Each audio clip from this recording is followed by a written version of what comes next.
Hello and welcome back to Bits and Bobs. Today's video is all about the 1951 half crown from the reign of King George VI, the coin we can see on screen now. I will first go through the design of the coin and then move on to the facts and figures. So here is the reverse design done by George Kruger Gray. We can see to the centre the main design is a concave quartered royal shield hung on a hook to the top. We have two parts featuring the three lions of England for England, the bottom left features the harp of Ireland for Ireland, and the top right features the lion rampant of Scotland, of course for Scotland. We then have to the sides of the shield two interlocked Gs, crowned, of course the crown and the Gs for King George VI. To the bottom is the half crown denomination written there in capitals, half crown, and the date to the side, 1951, of course the year is made.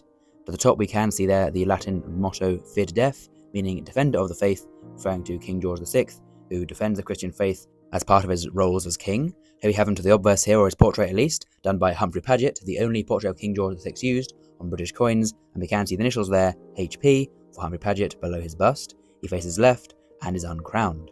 Around him is a long abbreviated Latin legend. This reads Georgivus VI DG BR Om Rex, translating to English as George VI, by the grace of God, King of all the Britons. So his titles as a monarch, and again referencing how God is involved, God has chosen him and willed him to rule and be on the throne of Britain. We then have around the rim small teeth, milling or beads, to add security to the design, making it harder to forge, and to ensure no one can clip the coin and steal any metal from the sides. So there is the design, and we'll now move on to the facts and figures of the 1951 half crown. A coin minted at the Tower Hill Mint in London, where the Royal Mint was based, between 1810 to 1975. The coin is composed of a cupro-nickel alloy, consisting of two metals. It is 75% copper and 25% nickel. So cupro-nickel alloy, two metals, the same alloy used in 50p pieces to this day.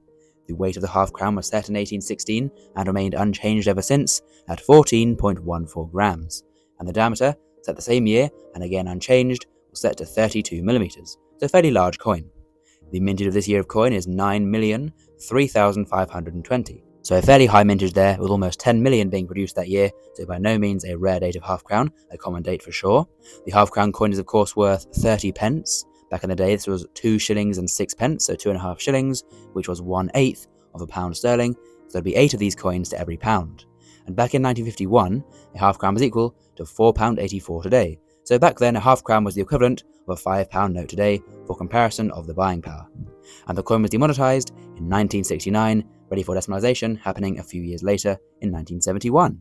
So now then, move on to the value of the coin today for a collector looking to buy one. It'll sell for around £2.50 in poor condition, around fine condition will sell for £5, extremely fine condition around £15, then up to £30 for the highest grade uncirculated with no dirt, damage, marks, or scratches on the coin. So a fairly affordable coin. Even the highest grade is only £30 and could be afforded if you're looking to get one.